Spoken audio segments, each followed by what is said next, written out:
ಎಲ್ಲರಿಗೂ ಇಲ್ಲಿಂದ ಅಡ್ಡ ಬೀಳ್ತಾ ಇದ್ದೇನೆ. ಇದು ನಿಮ್ಮ ವಾಹಿನಿ ಕಲಾವೇದಿಕೆ ಹಾಗೆ Suvarna Karnataka digital media association ಸಹಯೋಗದಲ್ಲಿ ಡಾಕ್ಟರ್ಸ್ ಪತ್ರಿಕೋದ್ಯಮ ಮತ್ತು ಕಾರ್ಗಿಲ್ ವಿಜಯ್ ದಿವಸ್. ಇದು ನಮ್ಮ ವಾಹಿನಿ ಕಲಾವೇದಿಕೆ ಸತತವಾಗಿ ವರ್ಷಕ್ಕೆ 9 ಕಾರ್ಯಕ್ರಮಗಳನ್ನ ಮಾಡ್ತಾ ಇವತ್ತಿಗೆ 23ನೇ ಕಲ್ಚರಲ್ ಫೆಸ್ಟ್ ಅಂದರೆ ಸಾಂಸ್ಕೃತಿಕ ಸಿಂಚನದಲ್ಲಿ ನಾವೆಲ್ಲರೂ ಭಾಗಿಯಾಗಿದ್ದೇವೆ. ತುಂಬ ಖುಷಿಯ ವಿಚಾರ.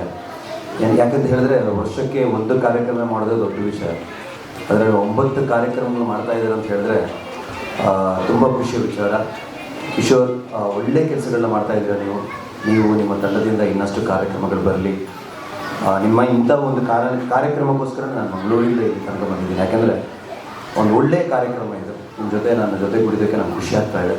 ಹಾಗೆ ರಾಜ್ ಸರ್ ಒಂದು ಮಾತು ಹೇಳಿದ್ರು, ಮೊಬೈಲ್ನೆಲ್ಲ ಬದಿಗಿಟ್ಟು ಚಿಕ್ಕ ಮಕ್ಕಳು ಡ್ಯಾನ್ಸ್ ಮಾಡ್ತಾ ಇದ್ದಾರೆ ಅಂತ. ಆ ಚಿಕ್ಕ ಮಕ್ಕಳು ನೃತ್ಯ ನೋಡೋಕ್ಕೆ ಖುಷಿ ಆಯಿತು. ಅದರ ಹಿಂದೆ ಇರುವಂತಹ ಪೇರೆಂಟ್ಸ್ಗಳಿಗೆ ಹ್ಯಾಟ್ಸ್ ಆಫ್ ಅಂತ ಹೇಳ್ತೀನಿ.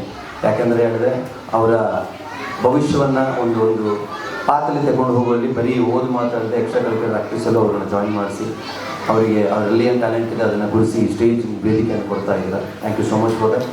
ಒಳ್ಳೆಯದಾಗಲಿ ಎಲ್ರಿಗೂ. ಇಂಥ ಕಾರ್ಯಕ್ರಮಗಳು ಇನ್ನಷ್ಟು ನಡೀಲಿ. ಈಗ ಚಿಕ್ಕದಾಗಿ ನಡೀತಾ ಇದೆ, ಇನ್ನೂ ದೊಡ್ಡದಾಗಿ ನಡೀಲಿ.